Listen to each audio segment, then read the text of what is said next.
दोस्तों, दो मुद्दों को लेकर मैं, श्री अहमद पटेल, श्री कपिल सिब्बल, हमारे पश्चिम बंगाल के दोस्त सब गए थे। काफी व्यापक और लंबे रूप से सुना कमीशन ने। पहला मुद्दा था कि 70 साल में जो कभी नहीं हुआ,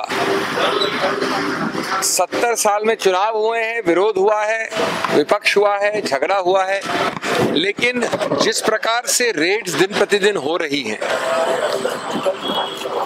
आज तक कभी किसी सरकार में किसी रंग में नहीं देखा।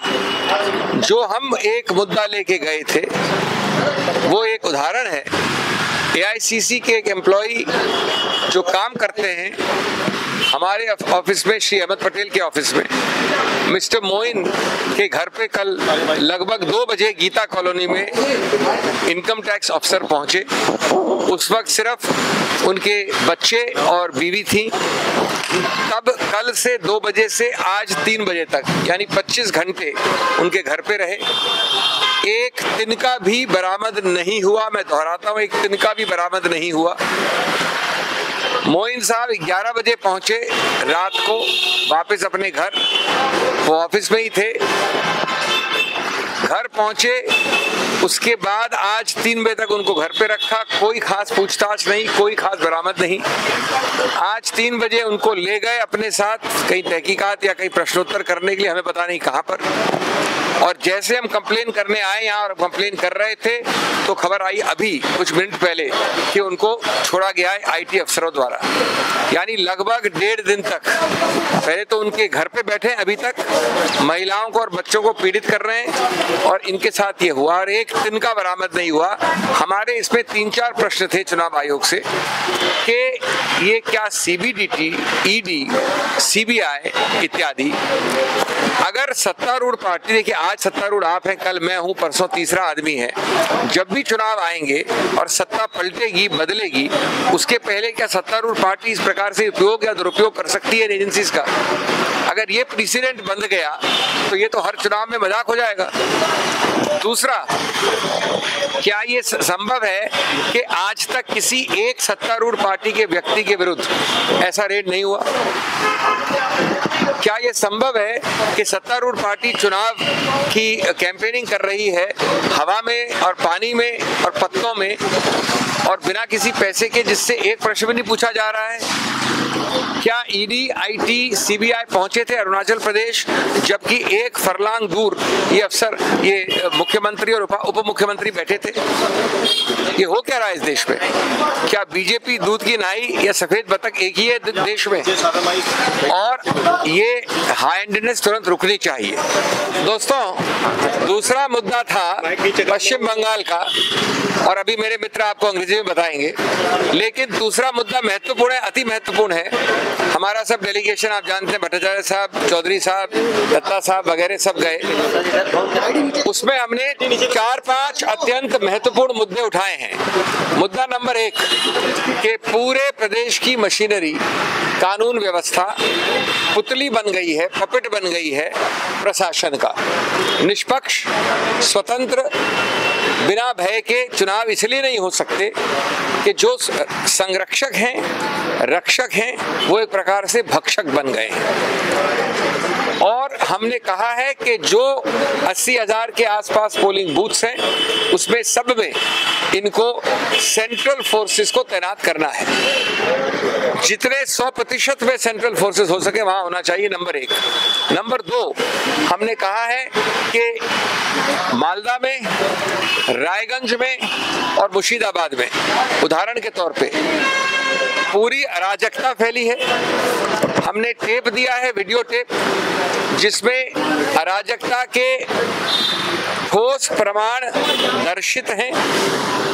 उसमें 2017 के पंचायत चुनाव के बाद किस प्रकार से अपहरण हुआ वो दर्पण है, किस प्रकार से खुला नंगा आर्म्स एंड एम्यूनिशन, हथियार लेके लोग चल रहे हैं, वो दर्शित है।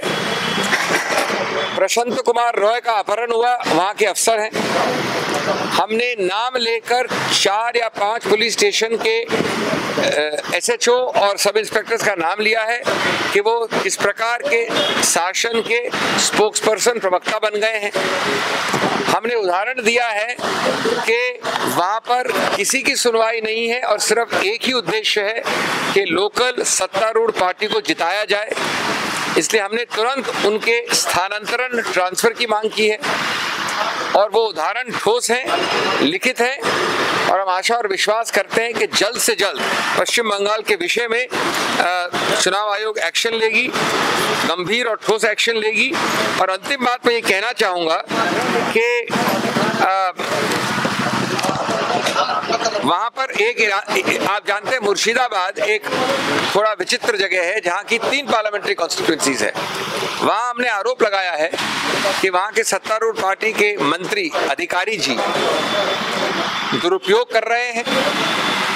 दुरुपयोग सिर्फ एक उद्देश्य से कर रहे हैं। हमने उदाहरण दिए हैं।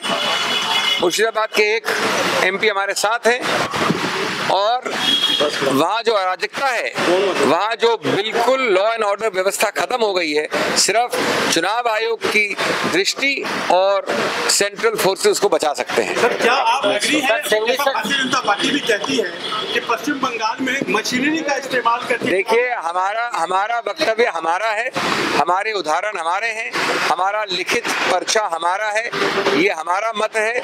हम एक स्वतंत्र पार्टी हैं, मैं किसी और पार्टी से कोई संबंध नहीं रखता। ये हमारा स्पष्ट मत है। ये तथ्यों के आधार पर, वीडियो की पेन ड्राइव के आधार पर हमने लिखा है।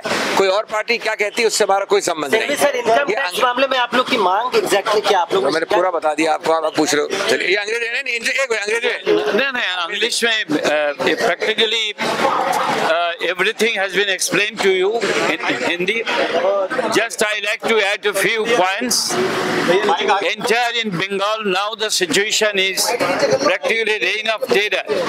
Some police officials, some goons, they are combined and they are trying to create a situation to the voters. Don't go to the polling station. Don't cast your vote. If you go to the polling station, you will be beaten up properly. They have started giving the threat. You will be surprised to know in some places the district magistrate and the superintendent of police, they call the local police station. Somehow you have to collect votes for the Trinamool Congress, 200 and 300 each booths. We have the evidences and we have told all these things to the Election Commission. You will be surprised to know those who will run the election, the polling party, they are on the street. They are saying that without having the Central Reserve Force, we will not go to the polling station for conduct the election. Presiding officer on dharna. The presiding officers are in the dharna, they are on the road. Polling personnel are on the road. They are saying we cannot go to the polling station without having the Central Reserve Force. So we demanded whole of West Bengal should be calculated as a special zone. 78,000 booths are to be specially controlled by the Election Commission and it has to be guarded by the Central Reserve Forces. They said they are trying to do these things. There are some dearth of forces, but in spite of that, they say they are trying to combat these things. They have the information what is happening in Bengal. So on behalf of the Indian National Congress, we demanded these things. And we believe it very clearly, the Election Commission, what they have promised to us, free and fair election, what happened in 2011, then if they act accordingly, then there will be the free and fair election. Otherwise, it will not be practically free and fair election. So we demand all these steps are to be taken for free and fair election. Thank you.